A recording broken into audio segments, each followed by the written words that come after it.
Welcome back students. इस lecture में हम पढ़ेंगे इलेक्ट्रिक फ्लक्स के बारे में।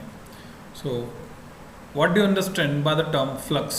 इलेक्ट्रिक फ्लक्स क्या होता है, फ्लक्स क्या होता है? फ्लक्स तो एक जनरल टर्म है बच्चों। फ्लक्स में केमिस्ट्री वाले फ्लक्स भी होता है, फिजिक्स में, ऑप्टिक्स में भी फ्लक्स है और इलेक्ट्रोस्टैटिक्स में भी फ्लक्स है। तो अलग अलग तरह के जो फ्लक्स है वो समझ लेते हैं हम। मैग्नेटिज्म में भी फ्लक्स है, ग्रेविटेशनल फ्लक्स भी हो सकता है।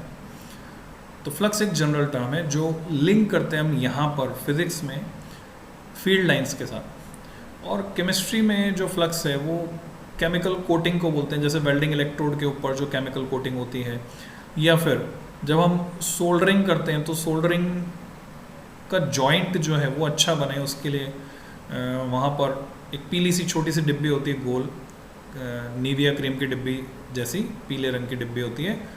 तो उसमें कुछ पदार्थ होता है चिपचिपा सा, गोंद जैसा, वो हम लगाते हैं, वो फ्लक्स होता है। वो क्या करता है, जॉइंट को ऑक्सीडाइज होने से बचाता है, जॉइंट पक्का बनाता है, वहाँ कोई इम्प्योरिटीज़ होती है तो वो सब हट जाती हैं। ऐसे वेल्डिंग इलेक्ट्रोड में वो जो फ्लक्स है कोटिंग, वो फ्रेश वेल्डेड जॉइंट को ऑक्सीडाइज होने से बचाता है, जिससे वेल्डिंग का जोड़ मजबूत बनता है। तो ये तो हुआ केमिस्ट्री वाला flux.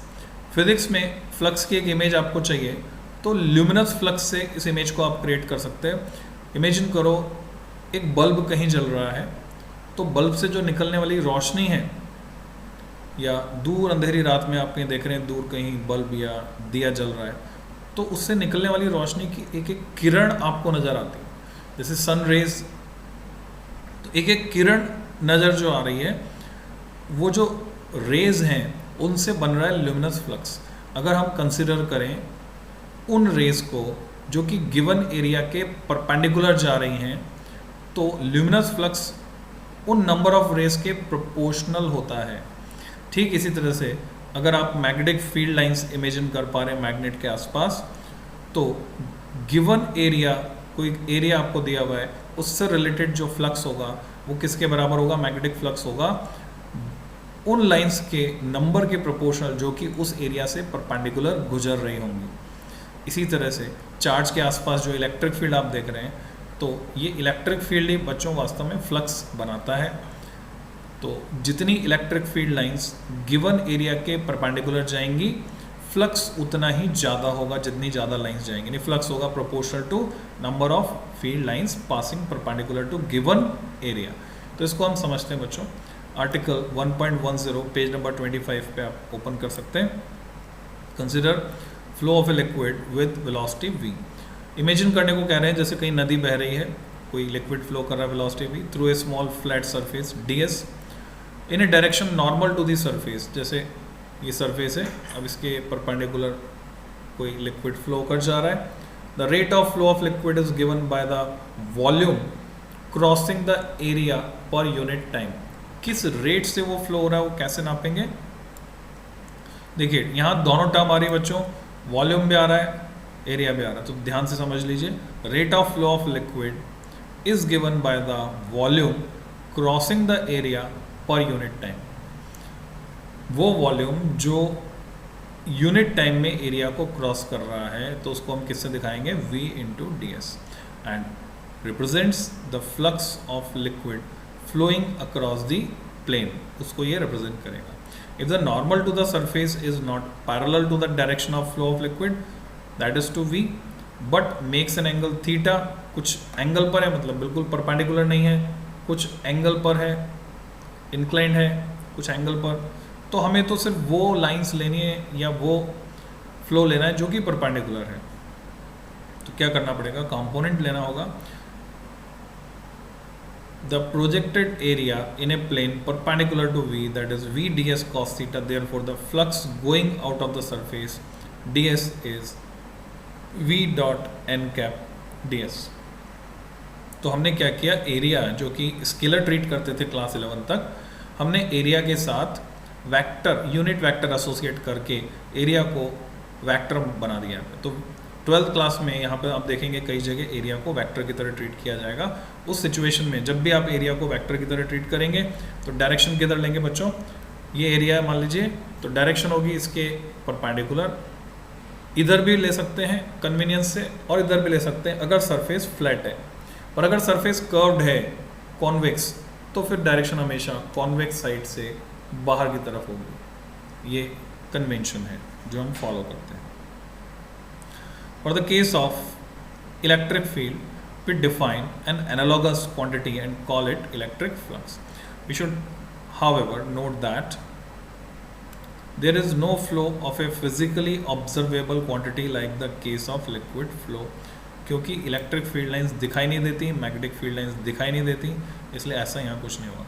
In the picture of electric field lines described above we saw that the number of field lines crossing a unit area placed normal to the field at a point is a measure of the strength of electric field at that point. ये हमें पता है कि जितनी ज़्यादा lines उतना ज़्यादा electric field. This means that if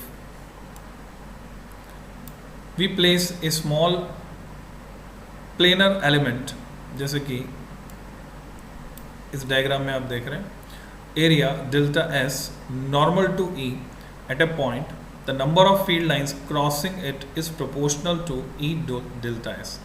इसके प्रोपोर्शनल होगी।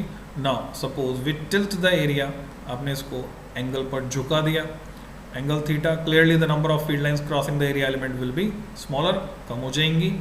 जब थीटा 0 डिग्री होगा,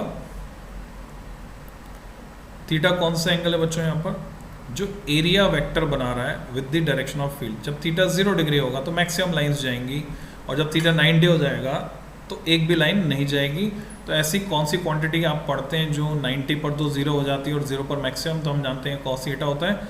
तो इसलिए यहाँ स्केलर प्रोडक्ट आ गया बच्चों। Clearly the number of field lines crossing the area element will be smaller, the projection of the area element normal to E is delta s cos theta, thus the number of field lines crossing delta s is proportional to E delta s cos theta. तो जब theta 90 degree है, field lines will be parallel to delta S and will not cross it at all, यानी parallel हो जाएंगे इसके। The orientation of area element and not merely its magnitude is important in many context. ये समझ लें हम। तो area element का जो ओरिएंटेशन है वो भी मैटर कर रहा है। जैसे लाइट की ही बात करें बच्चों, आप देख रहे हो मेरे चेहरे पर एक साइड लाइट है, दूसरी साइड लाइट नहीं है, बिकॉज लाइट जिस एंगल से आ रही है तो उसके हिसाब से ये ल्यूमिनस फ्लक्स, तो एंगल मैटर करेगा, यानी ओरिएंटेशन एरिया एलिमेंट का मैटर करेगा। For example in a stream the amount of water flowing through a ring will naturally depend on how you hold the ring. जो रिंग है, अगर आपने इस रिंग को फ्लो के परपेंडिकुलर पकड़ा है तो मैक्सिमम फ्लो इसमें से होकर होगा, पर रिंग को जैसे जैसे आप टिल्ट करते जाएंगे अब इसमें से पानी कम जा पाएगा, और अगर बिल्कुल सीधा कर दिया तो कोई पानी रिंग में से होकर नहीं जाएगा। Simple concept. Maximum water will flow through it, then if you hold it with same other orientation, this shows that an area element should be treated as a vector. इसलिए एरिया को vector की तरह treat करने की जरूरत हमें पड़ रही है। It has a magnitude and also a direction. How to specify the direction of a planar area? Clearly यहाँ देख रहे हैं आप, the normal to the plane specifies the orientation of the plane, thus the direction of a planar area vector is along its normal. और ये बहुत ही important concept है जो कंपटीशन में भी बहुत काम आता है। कई जगह हमें ये डायरेक्शन लेनी होती है, आप सुनेंगे आगे, बस ऐसे सुन लीजिए, अभी आगे पढ़ेंगे। Polarization vector plane of polarization के परपेंडिकुलर होगा, polarization vector plane of polarization के परपेंडिकुलर होगा, जैसे एरिया वेक्टर एरिया के परपेंडिकुलर होता है। How to associate a vector to the area of a curved surface? वहाँ क्या लॉजिक लगाएंगे? We imagine dividing the surface into a large number of very small area elements. Each small area element may be treated as a planar and a vector associated with it as explained before. ये यहाँ पर हम देख रहे हैं convex side से बाहर की तरफ। Notice one ambiguity here, the direction of an area element is along its normal, but a normal can point in two direction, बाहर की तरफ या अंदर की तरफ। Which direction do we choose as the direction of the vector associated with the area element? ये कौन सी चुननी है हमें direction? This problem is resolved by some convention हम ले लेते हैं appropriate to the given context. For the case of a closed surface, this convention is very simple.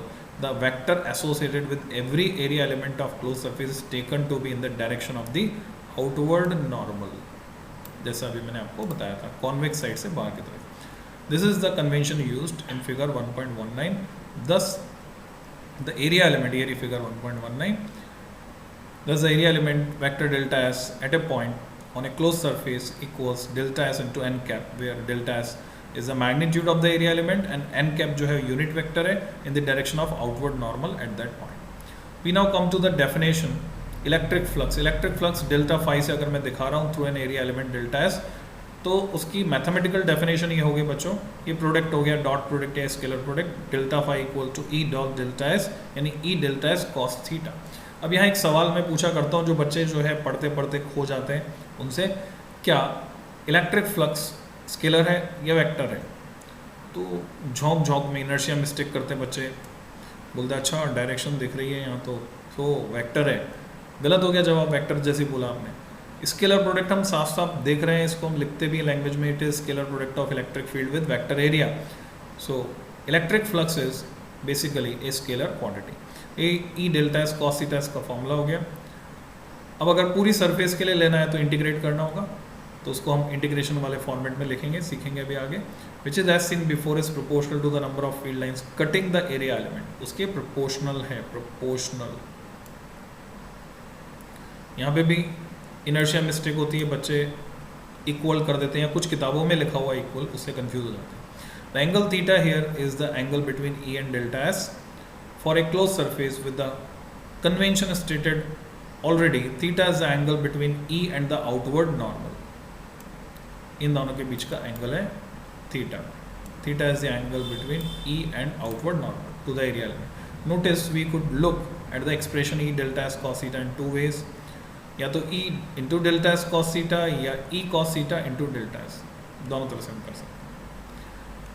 ये जो स्टार यहाँ पे लगाया था उसका डिस्क्रिप्शन हम पहले पढ़ चुके हैं, फील्ड लाइंस के बारे में था। It will not proper to say that the number of field lines is equal to E delta S. The number of field lines is after all a matter of how many field lines we choose to draw. हमारी मर्जी, कम दिखाएं ज़्यादा दिखाएं, इसलिए relationship proportional में चलेगी। What is physically significant is the relative number of field lines crossing a given area at different points. तो proportional relationship चलेगी। तो वापस मेन की बात करें, E times the projection of area normal to E और E perpendicular into delta S, ऐसे भी दिखा सकते हैं। That is component of E along the normal. बच्चों 4 ऑप्शन वाला क्वेश्चन बन जाता है इसी कंसेप्ट पर कंपटीशन में, कि इलेक्ट्रिक फ्लक्स में भी रिप्रेजेंटेड एज, हो सकता है 3 तरीके से दिखा रखे, चौथा option all of the above वो सही हो जाए, कि ऐसे भी दिखा सकते हैं, ई perpendicular into delta S. Unit of electric flux ये पूछी जाती है बोर्ड में, न्यूटन मीटर स्क्वायर पर कूलम या वोल्ट इंटू मीटर, ये डिपेंड करता है कि ई की कौन सी यूनिट आप लगा रहे हो। ई को अगर वोल्ट पर मीटर में नापा तो एरिया मीटर स्क्वायर, तो वोल्ट इंटू मीटर बन जाएगा। ई को न्यूटन पर कूलम में नापा तो न्यूटन पर कूलम इंटू मीटर स्क्वायर बन जाएगा। The basic definition of electric flux given in equation 1.11 can be used in principle to calculate the total flux through any given surface. बस इंटीग्रेशन हमें करना होगा। All we have to do is to divide the surface into small area elements, calculate the flux at each element and add them. Thus the total flux phi through a surface S is phi equal to summation format में लिख सकते हैं या integration करके लिख सकते हैं।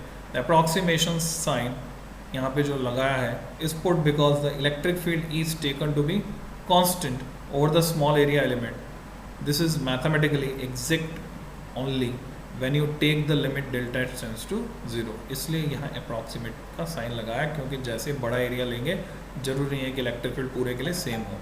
The sum in equation 1.12 is written as an integral। तो बच्चों ये हमने इलेक्ट्रिक फ्लक्स के बारे में पढ़ा। डाइपोल के बारे में पढ़ने के बाद हम गॉस लॉ पर जाते हैं नेक्स्ट लेक्चर में।